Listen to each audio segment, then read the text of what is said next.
তাল ফুরিয়ে যাওয়ার আগে এই রেসিপিটি বানিয়ে নিন। কয়েকদিন ধরে আমার ছেলেটা বায়না করছিল এই পিঠাটা খাওয়ার জন্য। তো আমি এখানে 1 কাপ পরিমাণ চালের গুঁড়া নিয়েছি আর 1/2 কাপ পরিমাণ নিয়েছি ময়দা। আপনারা চাইলে এখানে আটাটাও ব্যবহার করতে পারেন। এখন এর মধ্যে দিয়ে দিব সামান্য পরিমাণ চিনি। আপনারা মিষ্টিটা যেমন খেতে পছন্দ করেন সে অনুযায়ী চিনিটা দিয়ে নেবেন। এখন আমি একটা চামচের সাহায্যে সবগুলো উপকরণকে খুব ভালোভাবে করে মেখে নিব। এখন এর মধ্যে একটা ডিম ভেঙে দিব। ডিমটাকে দেওয়ার পর সবগুলো উপকরণের সঙ্গে খুব ভালোভাবে করে মেখে নিচ্ছি। এই কাজটা খুব ভালোভাবে করে নিতে হবে।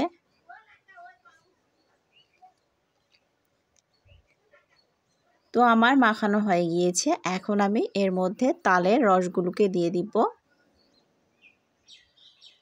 তালের রসগুলোকে আমি আগে থেকে জাল করে ঠান্ডা করে নিয়েছি। তবে আপনারা চাইলে জাল না করেও তালের রসটাকে দিতে পারেন।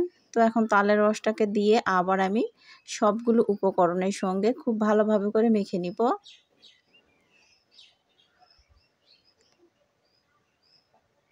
মাখাটা ভালো হলে পিঠাটাও ভালোভাবে তৈরি হবে। তো আমার মাখানো হয়ে গিয়েছে। এখন আমি এর মধ্যে সামান্য পরিমাণ পানি দিয়ে আবার হাত দিয়ে মেখে নিব।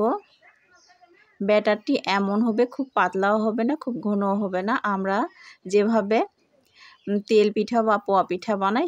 এখন আমি 10 মিনিটের জন্য রেস্টে রেখে দিব। তো 10 মিনিট পর ফিরে আসছি। তো দেখতেই পাচ্ছেন ব্যাটারটি পারফেক্টভাবে হয়ে গিয়েছে।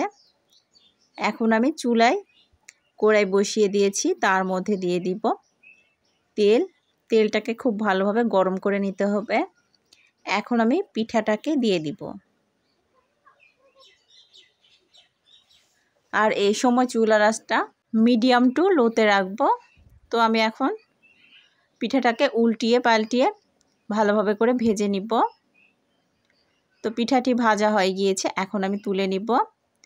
সেমভাবে আমি সবগুলো পিঠাকেই বানিয়ে নিব। আর আরেকটি আপনাদেরকে তৈরি করে দেখাচ্ছি।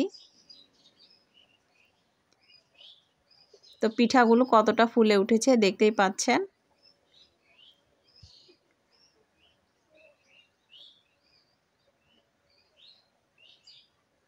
তো পিঠাটি হয়ে গিয়েছে, এখন আমি তুলে নিব। সেমভাবে সবগুলো পিঠাকেই আমি বানিয়ে নিয়েছি। এই পিঠাটা খেতে নরম হয়, বাচ্চা থেকে বড় সবাই অনেক বেশি পছন্দ করে আর খেতেও পারে।